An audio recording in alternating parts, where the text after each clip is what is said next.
4th August, Saint John Mary Vianney, Priest, Memoria. Born at Lyons in the year 1786, after overcoming tremendous difficulties, he was finally ordained priest.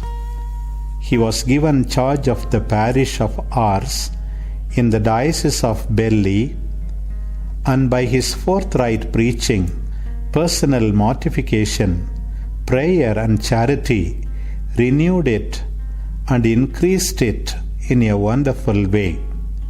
His help to those who came to the sacrament of confession was renowned, and people flocked to him from all sides to obtain his advice. He died in the year 1859. A reading from the Catechetical Instructions of Saint John Mary Vianney. The noble task of man to pray and to love.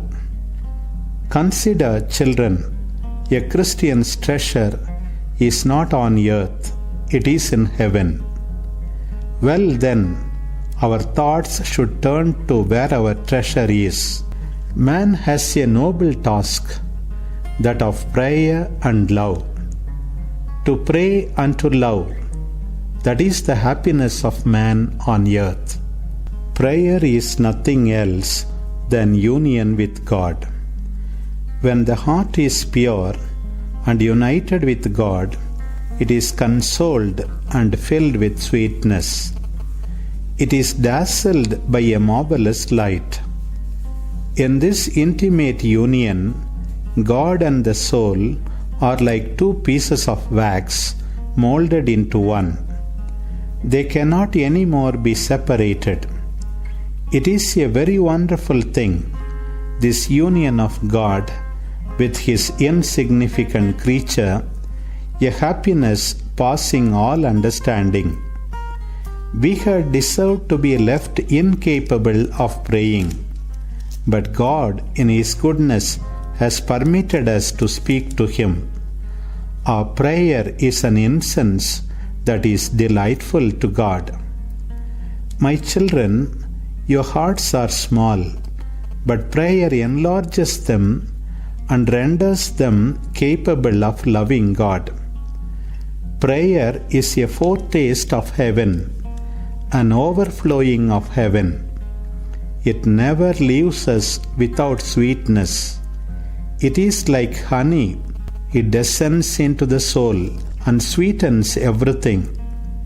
In a prayer well made, troubles vanish like snow under the rays of the sun. Prayer makes time seem to pass quickly and so pleasantly that one fails to notice how long it is. When I was parish priest of Bresse, once almost all my colleagues were ill, and as I made long journeys, I used to pray to God. And I assure you, the time did not seem long to me. There are those who lose themselves in prayer like a fish in water, because they are absorbed in God. There is no division in their hearts.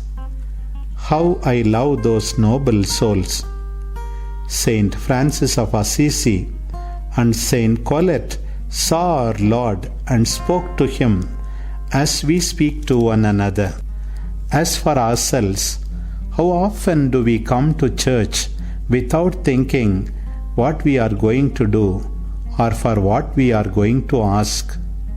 And yet, when we go to call upon someone, we have no difficulty in remembering why it was we came.